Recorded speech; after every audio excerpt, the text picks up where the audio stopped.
얼마 후에 유다의 아내 수아의 딸이 죽은지라. 유다가 위로를 받은 후에 그의 친구 아둘람 사람 히라와 함께 딥나로 올라가서 자기의 양털 깎는 자에게 이르렀더니 어떤 사람이 다말에게 말하되 내 시아버지가 자기의 양털을 깎으려고 딥나에 올라갔다 한지라. 그가 그 가부의 의복을 벗고 노을로 얼굴을 가리고 몸을 휩싸고 딥나 길곁 에나임 문에 앉으니 이는 셀라가 장성함을 보았어도 자기를 그의 아내로 주지 않음으로 말미암음이라. 그가 얼굴을 가리었으므로 유다가 그를 보고 창녀로 여겨 길 곁으로 그에게 나아가 이르되 청하건대 나로 내게 들어가게 하라 하니 그의 며느리인 줄 알지 못함이라. 그가 이르되 당신이 무엇을 주고 내게 들어오려느냐. 유다가 이르되 내가 내 떼에서 염소 새끼를 주리라. 그가 이르되 당신이 그것을 줄 때까지 담보물을 주겠느냐. 유다가 이르되 무슨 담보물을 내게 주랴. 그가 이르되 당신의 도장과 그 끈과 당신의 손에 있는 지팡이로 하라. 유다가 그것들을 그에게 주고 그에게 들어갔더니 그가 유다로 말미암아 임신하였더라. 그가 일어나 떠나가서 그 너울을 벗고 가부의 의복을 도로 입으니라. 아멘. 할렐루야. 한 주간도 평안하셨습니까? 또 이번 한 주간도 예배함으로 또 하나님 앞에 기도하고 믿음을 지킴으로 큰 복과 은혜를 경험하는 한 주간 되시기를 주님의 이름으로 축원합니다. 여러분은 성경책을 많이 읽으십니까? 하늘 비전 만나를 매일 묵상하고 계십니까? 은혜를 받고 계시죠? 말씀은 우리에게 힘이 되십니다. 그런데 어떤 사람들에게는 하나님의 말씀이 부딪히는 것 같습니다. 어떤 스님이 성경책을 읽었는데 창세기 38장까지 읽고는 더 이상 읽지 않게 되었다 합니다. 성경의 내용이 도저히 경전, 거룩한 책이라고 할 수 없는 그런 내용들로 기록되었기 때문이라고 합니다. 우리나라의 기독교를 반대하는 반기련, 반기독교 시민운동연합이라는 단체가 있습니다. 기독교는 악하다라며 반대하는데 그 대표적인 원인이 성경의 내용 때문이라고 합니다. 그들은 이렇게 말합니다. 예수교의 경전 바이블을 꼭 읽어야 될 서적이라고 권장하는 경우를 자주 본다. 성경이 많이 판매된 베스트셀러라고 우쭐대는 예수교인들도 많다.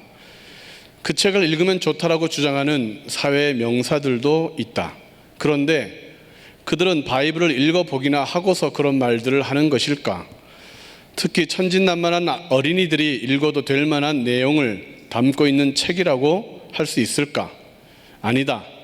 바이블은 공갈과 협박으로 시작해서 사람은 꺼지지 않는 지옥불에 들어가서 영원히 이를 갈며 신음하리라는 악담과 저주를 보여주는 무지막지하게 악한 책이다. 그들은 그렇게 말하고 있습니다. 성경은 우리에게 구원을 주시는 하나님의 사랑과 은혜의 섭리를 알게 하는 진리의 책인데 믿지 않는 사람들에게 성경은 잔인하고 비윤리적인 내용만 가득한 책으로 보이나 봅니다. 그들은 하나만 알고 둘은 알지 못하는 것과 같습니다. 칼로 사람을 찌르는 것은 악하지만 병을 고치기 위해 칼을 드는 의사를 잔인하다 할 수 없습니다. 폭력은 나쁘지만 자녀를 바른 길로 또 학생을 지도하는 선생님의 체벌을 악하다 할 수 없습니다. 마찬가지로 반기독교 세력들이 오해하고 있는데 성경에 기록되었다고 해서 하나님이 그 죄악들을 명령하시거나 인정하시는 것은 아니다라는 사실, 그리고 그 이후에 회복과 치료가 목적이라는 사실을 모르고 있는 것입니다. 반기련처럼 기독교를 반대하는 사람들이 문제 삼는 본문 중에 하나가 오늘 우리가 읽었던 창세기 38장의 이야기입니다. 성도 여러분들은 어떠십니까? 은혜를 받으십니까? 시아버지 유다와 며느리 다말의 스토리를 보면서 아멘 하시게 되십니까? 그래서 창세기 38장은 설교를 많이 하지 못하는, 또 자녀들이나 학생들에게 설명을 해주기도 좀 꺼림직한 본문이기도 합니다. 더 이 본문이 마음을 어렵게 하는 이유는 유다와 다말의 이야기는 평범한 집안 이야기가 아니라는 것에 있습니다. 아브라함과 이삭, 야곱의 뒤를 이어 유다는 영적 장자였을 뿐만 아니라 남유다의 조상입니다. 유다에게서 태어난 다말에게서 태어난 아들은 즉 예수님의 조상이 된다는 것입니다. 더 황당한 사실은 마태복음 1장에 예수님의 족보가 기록되어 있는데 여기에 언급되어 있는 여자들의 스토리가 문제가 됩니다. 족보는 보통 여자들을 기록하지 않고 있는데 성경은 의도적으로 5명의 여인을 특별하게 언급합니다. 마치 예수님의 족보가 일반 족보와는 다르다, 그것을 강조하는 것인데 믿음의 족보에, 왕족의 족보에 들어가서는 안 될 것 같은 여인들의 이야기가 기록되어 있는 것이 문제입니다. 시아버지의 씨를 받은 다말, 모압 여인 과부 룻, 나라를 배신한 라합, 남편 죽인 사람과 사는 밧세바, 그리고 남편 없이 임신했다는 마리아. 왜 그들의 이름이 기록되어 있을까? 아브라함의 믿음을 창피하게 하거나 다윗 가문의 왕권을 조롱하기 위한 의도는 아닌데 예수님의 족보를 지저분하다 비하하려는 의도도 더욱 아닐 텐데 하나님은 왜 그 여인들의 이름과 사건들을 복음의 첫 장면에 기록해 두신 것일까요? 그 여인들의 사연과 복음이 어떤 관계가 있기에 복음서의 첫 장에 기록해 두는 것일까? 하나님 왜 그 여인들의 이름을 자랑스럽게 당당하게 기록해 두고 오늘 믿는 우리들에게 무엇을 배우라고 어떤 것을 깨달으라고 기록해 두신 것일까요? 오늘 우리가 살펴볼 여인은 유다의 며느리 다말입니다. 대부분의 사람들은 창세기 38장의 내용을 근친상간의 죄라고 생각합니다. 믿지 않는 사람들은 말할 것도 없고 믿는 사람도 그렇게 생각합니다. 다말의 행동을 탓하고 그렇게 다말의 그 행위를, 유다의 행위를 조롱하는 마음을 갖게 되는데 하나님은 이 다말의 행동에 대하여 특별하게 잘못되게 언급하지 않고 있다는 사실을 우리는 주목해야 됩니다. 오히려 유다의 입을 빌어 다말은 나보다 옳다 그렇게 고백하게 하셨고 마침내 하나님은 다말을 축복하듯 아들을 주셨는데 쌍둥이를 잉태하게 하신 것입니다. 할렐루야. 왜 아멘이 없으십니까? 하나님께서 다말에게 아들을 주셨다는데, 쌍둥이를 주셨다는데 왜 아멘이 시원치 않습니까? 다말은 시아버지 유다로부터 임신하였고 쌍둥이를 낳았습니다. 성경을 해석할 때 일반적인 주의사항이 하나 있습니다.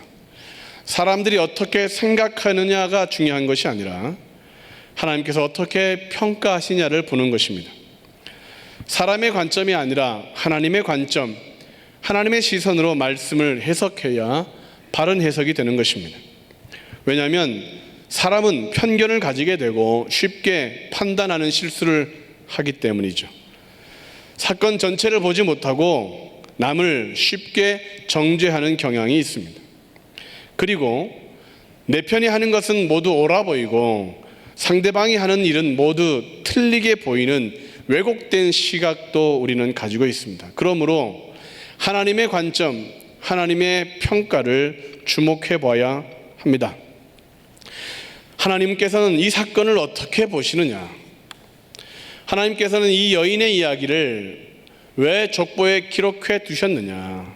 먼저 정죄하기 전에, 나의 기준으로 판단하기 전에 하나님께서 이 여인에게서 무엇을 보셨길래 그를 축복하고 마태복음 1장에 그의 이름을 다시 언급하는 것일까를 주목해야 합니다. 오늘 우리는 유다의 며느리 다말을 보면서 하나님의 시선을 살피기를 원합니다. 한 여인을 어떻게 돌보시고 복 주셨는지를 깨달아야 하겠습니다. 하나님은 왜 다말을 믿음의 족보에 넣는 선택을 하셨는지 그것을 깨닫고 우리도 믿음의 족보에 들어가기를 주님의 이름으로 축원합니다. 첫 번째, 하나님이 다말을 선택하신 이유는 다말이 책임, 사명을 다하려 했기 때문입니다. 같이 한번 읽겠습니다. 시작. 다말이 책임, 사명을 다하려 했기 때문입니다. 다말이 왜 얼굴을 가리고 창기처럼 행동했느냐? 그 이유는 시아버지가 셀라를 주지 않았기 때문입니다. 아들을 얻지 못하게 했기 때문입니다. 다말이 살던 시대에 결혼하는 여인에게 가장 중요한 사명이 있는데 그것은 후손을 보는 것, 아들을 낳는 것입니다.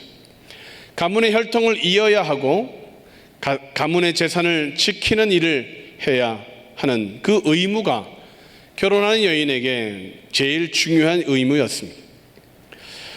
오늘을 사는 우리들은 자식을 낳으면 나라만 좋아하겠지만 다말의 시대에는 아이를 낳는 것은 필수 사항이었습니다. 그런데 다말은 그런 책임, 그런 사명을 감당하지 못하게 되었습니다. 하고 싶어도 할 수 없습니다. 첫째 남편 엘은 여호와 보시기에 악함으로 하나님께서 그를 죽이셨습니다. 둘째 남편 오난도 악한 행동을 하였으므로 하나님께서 그도 죽이십니다. 아들이나 낳고 죽이시지 하나님은 그 두 아들을 그냥 죽이십니다. 시아버지 유다는 다말에게 고향에 가 있으라 합니다. 셋째 남편이 될 셀라가 크면 부르겠다고 약속했지만 유다는 그 약속을 지키지 않습니다. 종려나무라는 이름의 뜻을 가진 다말은 어떻게 해서든지 이 여인의 사명, 이 책임을 다하려고 하는 것입니다. 과부된 여인이 살아갈 수 있는 유일한 일은 후손을 보는 것입니다. 과부는 후손을 보지 못하면 살아갈 이유도 살아갈 방법도 없는 가장 최하층의 사람이죠. 만약 다말이 이 계략을 꾸미고 그 계획이 탄로 나거나 일이 틀어지면 그 즉시 다말은 죽임을 당할 수 있었습니다. 돌에 맞거나 불에 태워지는 그런 사건이 생길 수 있습니다. 그럼에도 다말이 그런 결심을 하고 행동을 했던 것은 절박했기 때문입니다. 체면이 중요하지 않습니다. 자존심이 밥 먹여주지 않습니다. 음탕한 여인이라 손가락질을 받는 오해도 상관이 없습니다. 아들을 얻기만 한다면 그의 목적은 오직 한 가지, 후손을 얻는 사명을 감당하려고 했던 것뿐입니다. 하나님은 이렇게 책임을 다하려고 하는 다말에게 복을 주십니다. 예수 그리스도의 족보에 여인으로 처음으로 기록되는 영광도 그에게 주십니다. 룻기 4장 12절에는 다말을 이렇게 칭찬하고 있습니다. 여호와께서 이 젊은 여자로 말미암아 내게 상속자를 주사 내 집이 다말이 유다에게 낳아준 베레스의 집과 같게 하시기를 원하노라 하노라. 하나님은 다말을 통해 예수의 족보를 이어가게 하신 이유가 뭘까? 자신의 생명까지도 내어놓고 사명, 책임을 감당하려고 하는 그의 태도입니다. 예수님의 모습과 닮아 있다는 생각이 들지 않습니까?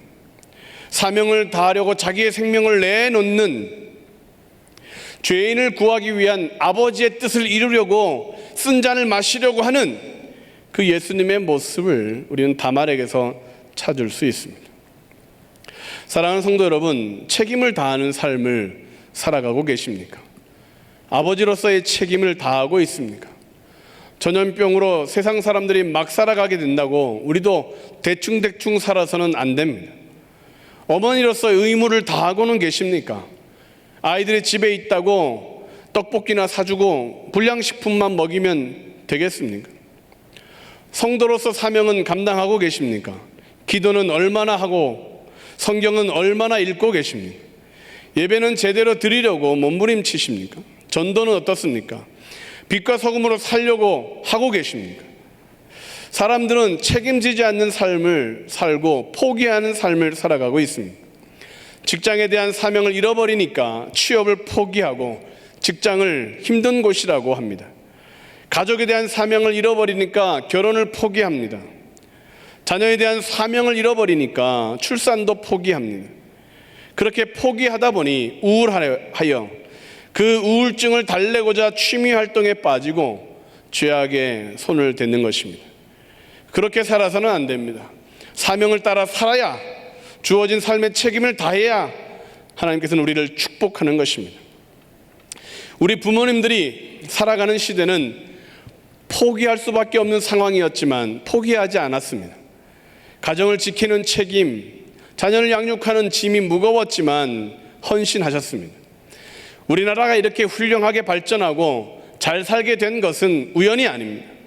책임을 감당하려는 부모님 세대의 경건 때문입니다. 믿으십니까?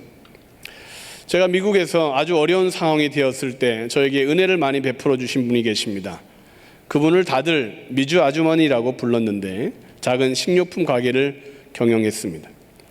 그분은 가난하고 불쌍한 사람들을 보면 가만히 있지를 못하고 그냥 지나치지를 않았습니다. 공부하는 유학생들이 오기라도 하면 막 퍼주었습니다. 입이 좀 거칠어 욕을 많이 하시긴 하셨지만 정이 많다는 것을 모든 사람들이 알고 있었습니다. 제가 미주 아주머니 가게에서 아르바이트를 하며 그분의 사연을 듣게 되었습니다.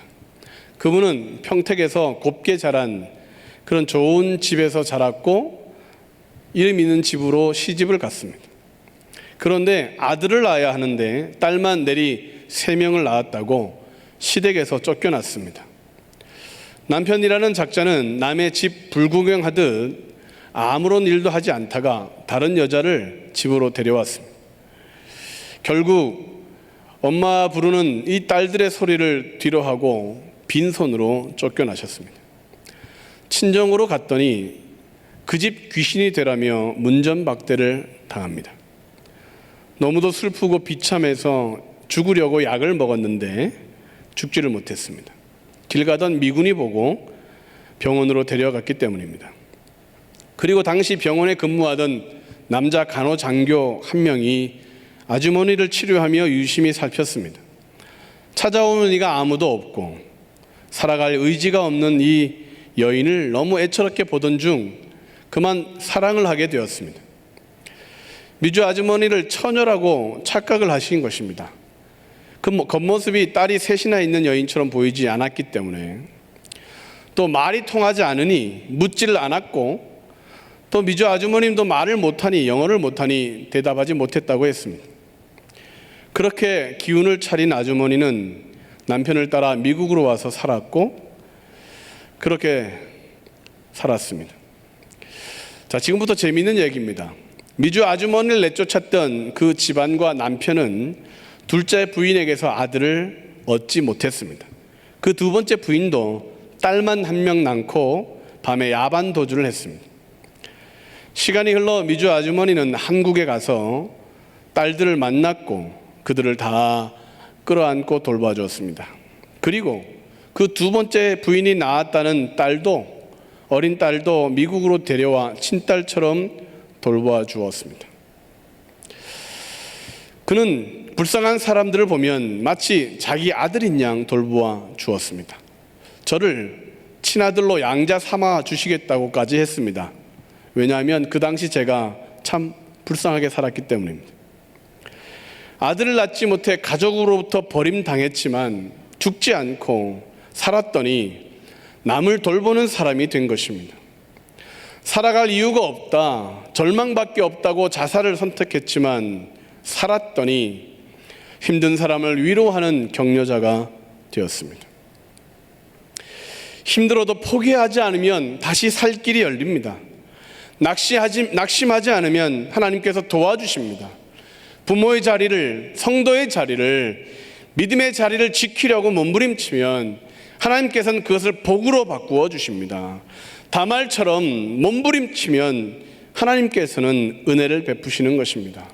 그러므로 성도 여러분, 오늘도 살고 내일도 살아서 저주는 끊어버리고 문제는 복으로 바꾸시는 인생이 되시기를 주님의 이름으로 축원합니다. 두 번째, 하나님이 다말을 선택하신 이유는 다말이 모든 방법을 다 동원했기 때문입니다. 시작. 다말이 모든 방법을 다 동원했기 때문입니다. 다말은 할 수 있는 방법이라고 하는 방법은 다 동원했습니다. 그 마지막 방법이 우리가 읽었던 오늘 38장의 사건입니다. 다말의 시대에는 계대 결혼 또는 수혼법이라고 하는 결혼법이 있었습니다. 남자가 결혼했으나 아들 없이 죽으면 결혼하지 않은 남동생이 형수를 아내로 맞이하는 법입니다. 그리고 그들 사이에 태어나는 첫 번째 아들을 그 형의 가문을 잇게 하는 결혼법입니다. 이러한 결혼법은 당시 이방 사람들에게만 있을 뿐만 아니라 율법에도 기록되어 있습니다. 신명기 25장 5절과 6절을 보겠습니다.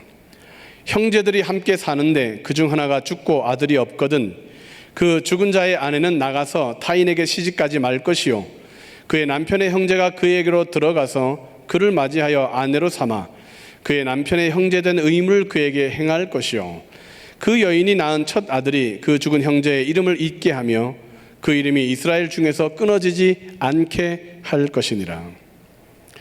고향에서 과부로 지내던 다말은 시아버지 유다의 소식을 얼마나 기다렸겠습니까? 셀라가 몇 살인 줄 아는데 시간이 지났는데도 불구하고 연락이 없다는 것은 셀라를 결혼시키지 못하게 하려는 심산이라는 것을 다말은 알게 됩니다. 자신이 버림받은 것이죠. 유다의 아내가 죽었다는 소식도 듣습니다. 그 집안 소식은 다 듣고 있던 어느 날 답답하고 있는 다말에게 시아버지 유다가 딥나에 가까이 왔다는 소식을 듣게 됩니다. 다말은 마지막 방법 시아버지와의 계약을 맺고 성관계를 갖습니다. 성경을 읽던 많은 사람들은 이 장면에서 다말을 음탕하다 못할 짓을 했다라고 비난하지만 그리고 예수님의 족보가 지저분하다 조롱하지만 사실은 그렇지 않습니다. 다말은 우리가 생각하던 그런 음탕한 여인이 아니라 정말로 절박했던 사람이었습니다. 계대 결혼 그 제도를 제대로 알지 못했기 때문에 많은 사람들이 오해를 합니다. 과부에게 장가 보낼 다른 아들이 없을 때는 그 집안에 다른 남자가 그 책임을 다해야 했는데 유다는 그 부모와 형제를 떠나 살았습니다. 그리고 계대 결혼의 관행과 법제를 보면 이런 법규도 있습니다. 만약 시아버지가 자기 아들을 며느리에게 제공해야 할 의무를 등한시할 경우 자기 몸이라도 주어야 한다. 이것이 계대 결혼의 법제에 나와 있는 문구입니다. 그만큼 후손을 잇는 것은 중요했습니다. 다말이 과부의 옷을 벗고 신전의 창기처럼 꾸민 것은 이 법제에 근거하여 그 모든 방법을 마지막 수단을 다한 절박한 상황이었던 것입니다. 그 법을 의지하여 결단하고 행동을 용감하게 옮긴 것입니다. 씨를 남겨 한 가문의 여자로 사명을 다하려고 그는 모든 노력을 다 동원한 것입니다. 비록 시아버지가 결혼 규약을 준수하지 않았지만 그것에 항거하며 합법적인 자구책을 마련한 것입니다. 성경을 읽어보십시오. 성경 어디에 다말을 음탕하다라고 정죄하고 있습니까? 오히려 예수님처럼 나도 너를 정죄하지 않는다 라고 말하며 이 다말을 칭찬하고 있습니다. 유다를 통해 옳다 말씀하신 하나님은 그래서 마태복음 1장에 다말을 자랑스럽게 기록해 놓고 있는 것입니다. 고난을 견디며 최선을 다하는 노력을 할 때 하나님은 그것을 알아봐 주는 것이죠. 사람들이 포기시키려고 할 때도, 사람들이 무력으로 그의 모든 고난을 빼앗으려고 할 때도 굴하지 않고 합법적인 범위 안에서 하나님 앞에서 죄가 아닌 방법을 택하여 어쩔 수 없이 행했던 갈급한 여인, 그 다말을 하나님은 음탕하다 말하지 않고 그의 행동이 잘못되었다고 지적하지도 않으십니다. 마찬가지로 우리도 다말을 격려하고 칭찬해야 합니다. 그 외로움과 고통을 알아줘야 합니다. 다말을 보면서 여성들의 아픔, 이 세상의 여인들의 슬픔을 우리는 돌아봐 줘야 합니다. 옛날 남의 나라에서 시체를 닦아 번 돈을 가난한 우리 부모에게 보냈던 누이들을 우리는 기억해야 합니다. 지하 수천 미터를 내려가 온몸으로 석탄을 긁어 퍼내었던 우리 부모님들의 그 땀방울들을 잊지 말아야 합니다. 전쟁의 성노예로 끌려가 한많은 여인으로 그 아픔을 조롱 삼아 살아야 했던 그 여인들을 우리는 돌아봐야 합니다. 남편에게 구타를 당해도 자식들 때문에 견디며 그렇게 가정을 지켰던 어머니들의 희생을 잊지 말아야 합니다. 하나님 앞에서 펑펑 우시며 기도하여 가문을 일으켰던 우리의 권사님들, 우리의 집사님들의 눈물을 잊지 말아야 합니다. 하나님은 그 여인들의 눈물을 외면치 않으십니다. 야고보서 1장 27절에는 이렇게 말씀합니다. 하나님 아버지 앞에서 정결하고 더러움이 없는 경건은 곧 고아와 과부를 그 환난 중에 돌보고 또 자기를 지켜 세속에 물들지 아니하는 그것이니라. 하나님은 그래서 우리의 하나님이십니다. 우리나라의 하나님이 되셨던 것입니다. 전쟁의 폐허 속에 고아처럼 버려졌던 우리나라를 하나님이 그래서 돌보신 것입니다. 과부처럼 학대와 버림받았던 우리 민족을 그래서 하나님이 보호하사 우리나라 만세가 되게 하셨던 것입니다. 그런 하나님을 우리는 다시 찾아야 합니다. 그런 하나님께 다시 부르짖어야 합니다. 모든 방법과 힘을 다하고 뜻을 다하여 하나님을 예배하는 헌신을 회복해야 다시 복을 받는 것입니다. 요한복음 4장에서 예수님은 사마리아 여인을 음란하다고 질타하지 않습니다. 언제 물란한 여인이라고 그를 조롱하셨습니까? 오히려 사마리아 여인에게 내 말이 옳다, 너가 참되다라며 칭찬해 주셨습니다. 그 사마리아 여인도 아들을 낳는 사명을 감당하려고 희생하고 있었습니다. 음탕한 남자들의 시선에도 불구하고 몸을 바쳐 아들을 얻고자 그것도 6번이나 노력하고 있습니다. 현재는 남편이 아닌 사람에게까지 수발을 들며 아들을 낳으려고 하고 있는 것입니다. 조롱하는 사람들의 뒷말을 뒤로 하고 한나심에도 불구하고 물을 길러오는 그를 예수님이 찾아가서 만나신 것입니다. 내가 참아들 메시아이다. 그 사마리아 여인에게 제일 먼저 알려주신 이유가 거기에 있습니다. 남자들이 여인들을 조롱할 수 있습니다. 원래 남자들은 철이 없기 때문입니다. 그런데 같은 여자인데 불쌍한 여자들을 괴롭히는 것은 왜 그렇습니까? 왜 여자의 적은 여자입니까? 자신도 시집살이로 고통을 받았다면 다른 여인들을 긍휼하게 돌보아주고 이해해 줘야 되는데 며느리의 사정은 시어머니가 잘 아는데 지독한 시집살이를 했던 시어머니는 왜 며느리를 볶는 것입니까? 여자는 여자를 조롱하면 안 됩니다. 아들을 낳지 못한다, 음식을 못한다, 배운 것이 없다, 가진 것이 없다 탓하면 안 됩니다. 요즘은 전세가 역전되어 며느리들이 시어머니들을 구박한다고 하는데 안 됩니다. 여자끼리는 도와야 합니다. 아멘. 자, 다말은 모든 방법을 다 동원하여 어려운 결정을 합니다. 죽으면 죽으리라는 심정으로 그 방법을 택한 것입니다. 오늘 우리의 문제도 좌절하지 말고 낙심하지 말고 포기하지 말고 하나님 앞에 최선을 다하는 간구로 주님 앞에 나아가면 됩니다. 믿는 사람인데 포기하면 안 됩니다. 하나님을 전심으로 찾으면, 온 마음을 다하여 찾으면 하나님이 온전하게 우리를 지켜주십니다. 문제가 있다면 하나님께로 나와야 해결을 받습니다. 세상이 위험합니다. 나라가 위기에 처했습니다. 사업과 경제가 어려워집니다. 부모의 세대들이 힘들어하고 자녀들이 좌절하고 있습니다. 지금이야말로 하나님을 찾을 때입니다. 전심으로 하나님의 이름을 부르며 간구해야 할 때입니다. 6.25 난리는 난리도 아닙니다. 코로나 사태는 더 심각합니다. 일제감기의 고난은 고난도 아닙니다. 앞으로 겪게 될 이 마지막 때의 핍박은 심각합니다. 그러므로 다시 우리는 하나님을 뜨겁게 찾아야 합니다. 하나님만이 우리의 어려움을 도와주시는 분이십니다.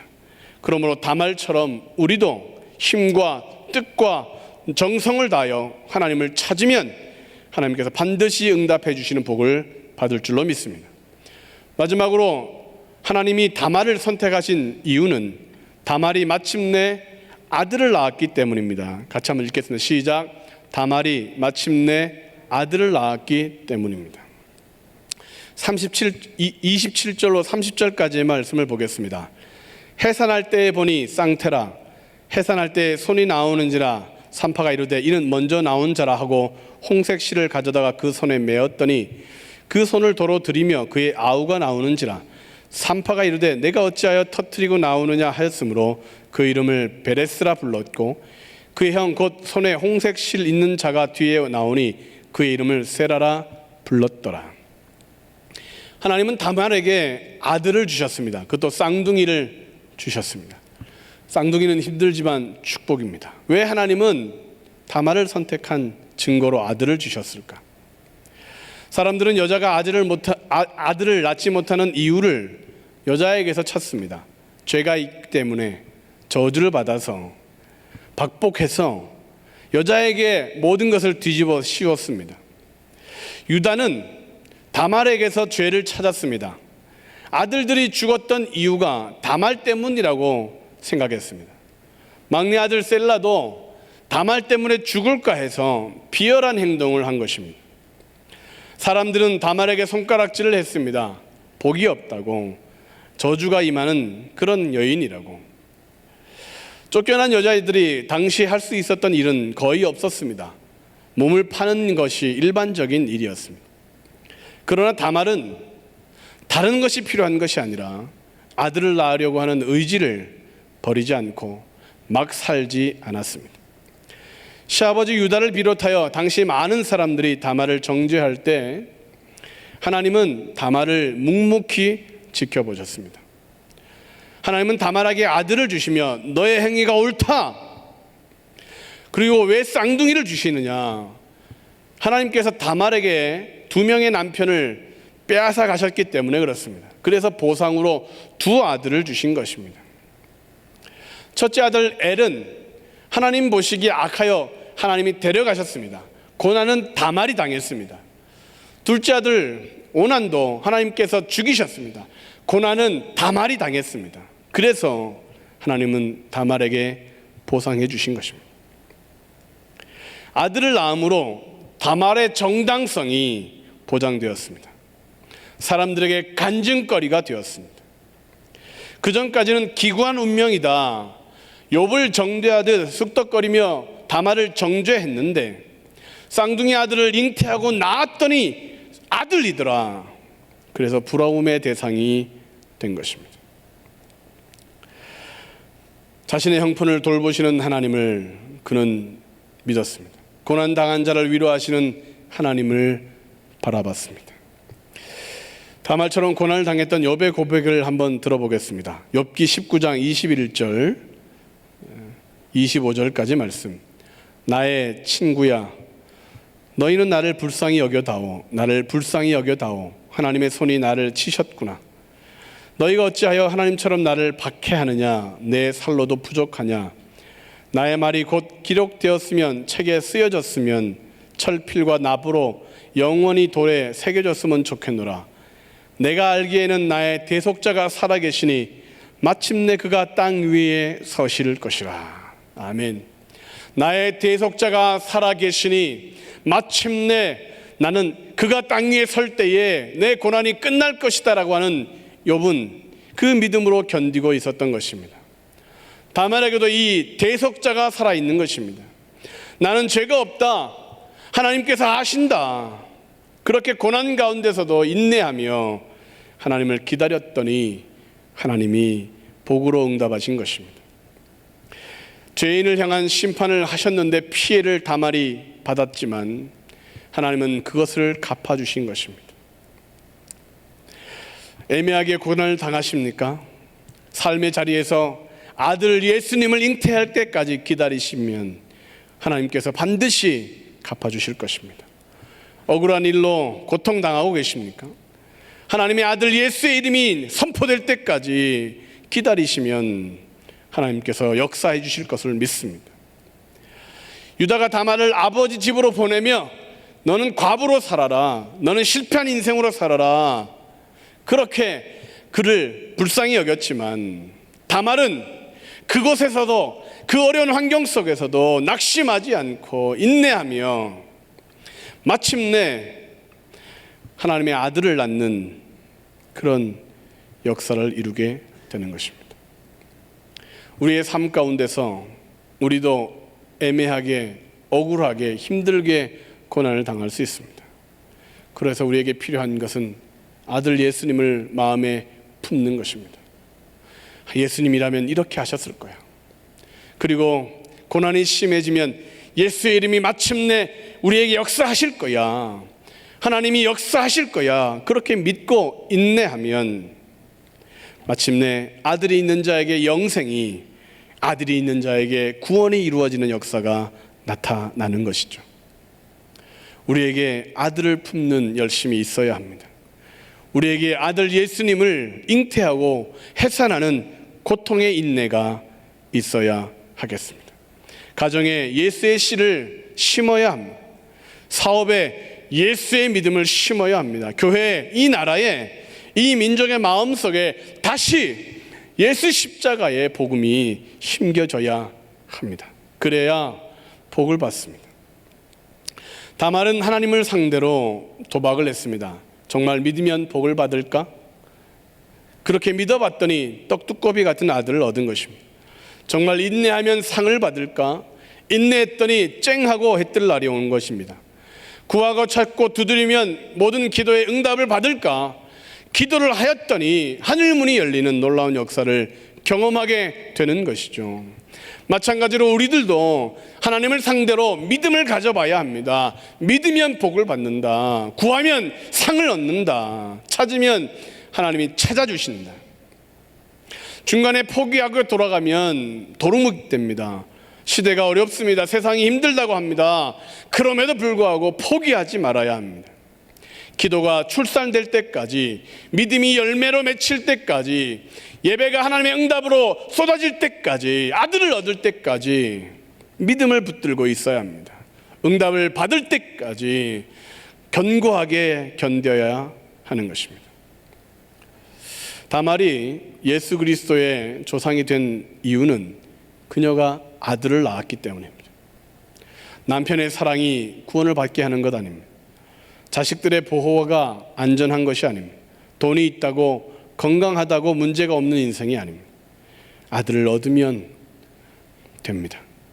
그래서 하나님께서는 그 아들 예수님을 향한 믿음과 열심을 보시고 우리에게 응답으로 복을 주실 줄로 믿습니다. 결론을 말씀드리겠습니다. 코로나19로 인해 직장을 잃는 사람들이 많아지고 있습니다. 어떤 영상을 봤는데 성매매의 방법으로 살아가던 여인이, 그 돈으로 아이를 키우던, 2명의 아이를 키우던 여인이 현재 어떻게 살고 있는가를 보여주는 영상이었습니다. 다른 사람들은 더 은밀하게 성매매를 계속하라고 유혹하는데 그 여인은 이전과는 다른 방법으로 살겠다고 푸딩을 만들어 파는 그런 직업으로 바꿨습니다. 오히려 성매매할 때보다 벌이가 시원찮았지만 그녀는 자식들을 건강하고 깨끗한 돈으로 키우는 것에 보람을 느끼고 있었습니다. 코로나19 사태는 많은 사람들의 삶을 달라지게 하고 힘들게 할 것입니다. 우리의 삶도 바꾸고 달라지게 될 텐데 여러분들은 어떤 삶으로 삶을 한번 변화시키시겠습니까? 창세기 38장의 사건 이후 유다는 달라지는 인생을 살게 됩니다. 축복의 가문의 사람이 되는 것이죠. 야곱은 장자의 권리를 요셉에게 넘겨주었지만 하나님께서는 유다에게 영적인 권리를 넘기셨습니다. 요셉은 다윗의 조상이 되지를 못합니다. 유다가 다윗의 조상이 되었던 것입니다. 왜요? 며느리 다말 때문이었습니다. 유다가 예수님의 족보에 들어간 한 가지 이유는 다말 때문입니다. 유다의 정통성을 지키려고 다말이 헌신했기 때문에, 그의 결정 때문에, 그가 아들을 낳았기 때문에 유다는 예수님의 족보에 들어가게 된 것입니다. 그 사실을 너무도 잘 알고 계신 하나님이 마태복음 1장에 그래서 다말이라는 이름을 기록해 두신 것이죠. 한 번 실수했다고, 한 번 실패했다고 포기하지 마십시오. 하나님은 죄가 있어도 다시 쓰십니다. 허물이 있어도 또 용서해 주십니다. 음란했어도 축복의 사람이 될 수 있습니다. 다시 하나님을 전심으로 찾으면, 다시 믿음의 길로 돌아서면, 다시 교회로 돌아오면, 다시 회개하고 자복하면 하나님은 축복의 인생이 되도록 우리를 변화시키실 것입니다. 사랑하는 성도 여러분, 다말처럼 힘들고 억울한 삶을 살고 계십니까? 유다처럼 주를 떠난 적이 있으십니까? 인생의 어려운 시기를 지내므로 좌절하고 계시지는 않습니까? 하나님이 선택하시는 사람은 어려워도 사명을 감당하려고 하는 사람, 오해를 받아도 열정을 가지고 있는 사람, 그리고 무엇보다도 인내하여 열매를 맺기를 기대하는 사람을 하나님은 오늘도 선택하기를 원하십니다. 가뭄의 시기에 100배의 축복을 받았던 이삭처럼 코로나19 사태에 오늘 우리들에게 100배의 축복을 약속하신 하나님이 내가 누구를 선택하여 복을 줄까? 내가 누구의 손을 붙들어 줄까? 그렇게 찾으실 때에 아멘, 내가 다말처럼 다시 인내하겠습니다. 내가 다말처럼 최선을 다하겠습니다. 아들 예수님만 붙들겠습니다 라고 고백하는 우리 성도님들에게 하나님 100배의 축복을 주시기를 주님의 이름으로 간절히 축원합니다.